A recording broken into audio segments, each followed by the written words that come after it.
관리번호 2번 수업 시간 시작하겠습니다. 네, 선생님과 함께 그토록 기다리던 선생님과 역사의 흐름을 찬찬히 살펴보는 역사 수업 시작해보도록 하겠습니다. 선생님과 오늘 함께 배워볼 수업이 될 주제는 무엇이냐? 근대 국민국가 수립을 위한 노력 부분에서 동학농민운동에 대해서 배워보도록 하겠습니다. 자, 여기서 혹시 전주 출신이나 아니면은 여기 전북 지역에서 태인 지역 출신 있을까요? 있다고 하는데 선생님도 전라도 출신입니다. 그리고 여기 이 소재지가 전라도 익산인데 그 익산 바로 옆에 있는 하나의 지명이 어디였죠? 맞아요. 바로 전주 밑에 있는 익산 그리고 그 고창 지역이 있는데 그 일대에 어떤 역사의 사건이 있었냐면 오늘 바로 배워볼 동학농민운동에 대해서 배워보도록 할게요. 그러면 선생님과 함께 동학농민운동에 대해서 살펴보도록 할 건데 동학농민운동의 지역에 대해 선생님이 먼저 살펴보았으니까 첫 번째로 학습목표 1, 2 함께 읽어보면서 시작해보도록 할게요. 학습목표 1번 함께 읽어보도록 해요. 자, 동학농민의 운동의 전개과정과 그리고 그 역사적 의미를 설명할 수 있다. 함께 잘 읽어주었고요. 그럼 두 번째, 청일전쟁 직후 조선을 둘러싼 동아시아 정세에 대해서 말할 수 있다라고 이렇게 두 가지 잡을 수 있겠습니다. 그렇다면 오늘 학습목표 이렇게 두 가지 잘 달성해 보려고 하면 좋을 것 같아요. 자, 그리고 선생님 미리 역사 읽음이들을 통해서 학습지를 배워야 했는데 학습지 다 가지고 있을까요? 좋습니다. 그렇다면 오늘 선생님과 함께 빈칸을 채워보면서 수업 진행해 보도록 할게요. 자, 무엇보다 동학농민 운동이 세계문화 기록유산에 등재되었다고 합니다. 정말 우리 전국의 자존심이죠. 이러한 유네스코 기록문화유산에 등재될 만큼 동학농민 운동의 역사적 의의에 대해서 살펴보도록 할까요? 다음 첫 번째, 과연 이 동학농민 운동의 배경은 무엇일까요? 자, 이 동학농민 운동의 배경. 자, 첫 번째로 여기 교과서 120페이지에서도 나와 있는데 농민층의 반감이 고조되고 있다라는 부분을 우리가 알 수 있을 것 같아요. 그 당시 왜 농민층이 반감이 고조되고 있었을까요? 그리고 이전에 그 지배층의 수탈과 그리고 그 당시에 그 조선 후기 지배 질서를 차지하고 있었던 촉종은 누구였죠?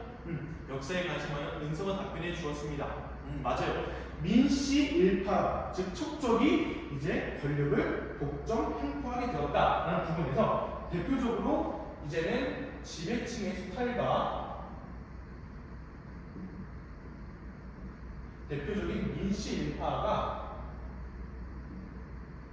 이제는 백성들의 고열을 빨아먹게 하였다라는 부분으로 알 수 있겠고, 그 다음에 지배층의 수탈적인 부분이 첫 번째 이루어질 수 있겠고, 두 번째로는 바로 경제 침탈이 있을 수 있겠습니다. 이 경제 침탈에서는 무엇보다 그 당시에 일본하고 청나라 상인들이 우리나라 내부에 들어와 있었는데 청나라 일본 상인들이 영국산 면직물을 배달으로 판매하다 보니 그 결과 나타났던 것이 바로 농촌의 수공업이 타격을 입게 되고, 이와 더불어서 이러한 경제 질서에 편입되다 보니 우리나라의 국가가 곡물 가격이 상승하게 돼 백성들은 굶주리게 되었습니다. 그러면 이제는 선생님이 여기 프린트에서 나눠준 부분에서 나올 수 있는데 동아리 교재가 확장되는 부분에 지도가 함께 교과서에 나와 있는 부분 확인할 수 있을 것 같습니다. 동아리 교재가 확장되는 부분이 첫 번째, 교단이 정비됐는데 2대 교주가 누구였죠? 교과서에 나와 있습니다. 맞습니다. 최시영이라는 사람이 여러 호와 적을 활용한 호적제를 만들어서 동학교도가 증가되게 됩니다. 그리고 이제는 그 성격이 휩싸여서 동학의 교세가 확산되게 되는데 그게 바로 교조 신원 운동이라고 할 수 있겠습니다. 간단히 말해서 이 교조 신원 운동이란 그 당시에 붙잡혔던 여러 교주들을 풀어나게 해주세요 라고 운동을 했던 것이 바로 교조 신원 운동이라고 할 수 있겠습니다. 그래서 포교의 포교를 위한 자유를 주장하였다 라는 부분으로 살펴볼 수 있습니다. 그렇다면 다음으로는 이제는 선생님과 함께 이러한 동학농민 운동이 확산되었는데 이후에 학생 목표 이거 두 번째가 뭐였죠? 맞아요. 청일전쟁 직후에 조선을 둘러싼 동아시아 정세에 대해서 말하고 파악할 수 있다고 이야기했는데 이 동학농민 운동과 그 정계과정 속에서 청일전쟁이 어떻게 이루어져 있는지에 대해서 선생님과 함께 사관학습에 대해 시기학습에 대해서 함께 배워보도록 하겠습니다. 이제 동학농민 운동의 정계과정인데요.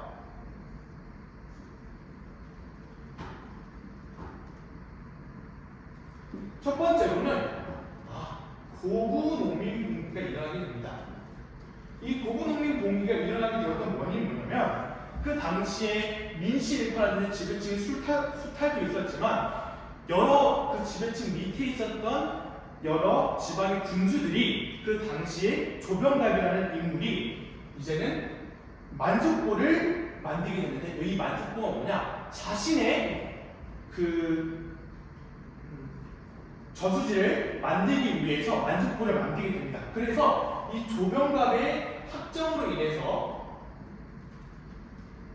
녹주 장군이었던 정봉준이 봉기를 일으키게 됩니다. 그리고 이런 사태를 수습하기 위해서 정부에서는 안핵사 이용태를 파견하게 됩니다. 그리고 다음으로는 이 고구농민 봉기가 잠잠해질 무렵에 그 이후에 있었던 사건이 바로 무엇이냐? 바로 제1차 봉기가 더불어서 일어나게 되는데요. 바로 안핵사 이용태가 봉기 관련자들을 대부분 탄압했기 때문입니다.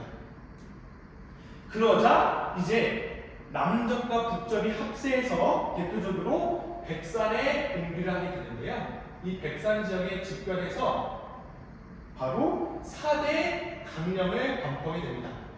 교과서 하단 부분에 볼드체 표시로 보구강림, 제폭구민이 나와 있는데 이 4대 강령의 대표적인 부분이 바로 보구강림과 제폭구민이라고 볼 수 있겠습니다. 다음으로는 이 제1차 봉기가 더 확산되게 되자 다음은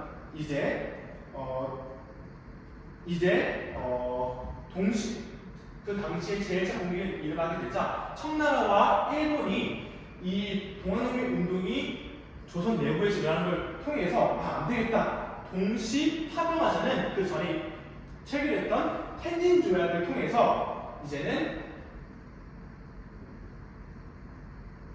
텐진 조약을 통해서 파병되게 되는데요. 텐진 조약은 동시 파병되고 그 이후에 우리나라 내부에서 이제는 상투현, 황룡천 전투를 벌이게 됩니다. 그 이후에 바로 전주성까지 점령하고 전주하약을 정부와 체결하게 됩니다. 여기서 이 정부에서 체결하게 될 때 교과서 하단 페이지에 나와 있는 사료를 보면 알 수 있는데 바로 여기서 회정개혁안 12개조를 받아들이게 되고 여기서 바로 오지영의 공학사라는 사료가 문건이 나와 있게 됩니다. 다음으로는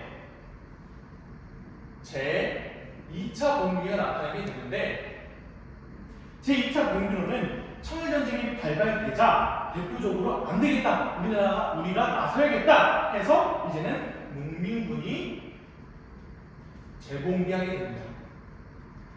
농민군이 재봉비하고 대표적으로 청일 양국이 싸우게 되는데 그 과정 속에서 시모노스키 조약을 통해서 청나라가 패배하게 되고 일본이 승리하고 일본이 이제는 이 농민군을 진압하고자 우군치 전투에서 싸우게 되는데 이 우군치 전투에서 격전지에서 패배하게 되는 가슴 아픈 사건을 맞이하게 됩니다.